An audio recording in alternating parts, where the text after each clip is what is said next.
እኔ ሁለት ሰዎች ትግስቱን ከሰጣችሁኝ እነሱን ላመሰግን ብችል ደስ ይለኛል። መጀመሪያ ይሄ ነገር እንዲጮህ ቫይቡ ከፍተኛ እንዲሆን በሞባይሉ ከርቀት የቀረጸኝን ሰው ታክሲ ሳፈር ናትናኤልን እጅግ በጣም አመሰግናለሁ።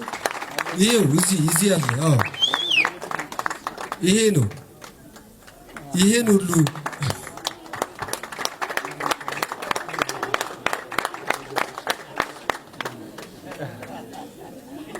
በጣም ነው የሚገርማችሁ። እኔ ትንሽ ተሰምቶኝ ነበር ያኔ እንዴት ያለ ፈቃድ ይቀርጻል ምናምን ብዬ እና ብዙም ከዛ በኋላ ኮሜንቱን ሳየው እጅግ በጣም እኔ የሚያደንቁ የሚያከብሩ ሰዎች የጻፉት ነውና ምንም ኔጌቲቭ ነገር የለውም። ሁሉም ፖዚቲቭ ነገር ነው የተጻፈውና በዛ ተጽናንቼ ዝም አልኩ እንጂ መጀመሪያ ከርቀት ያነሳኝ እሱ ነው። በታክሲ ውስጥ ሆኖ ምናምን ነው ያነሳኝ እና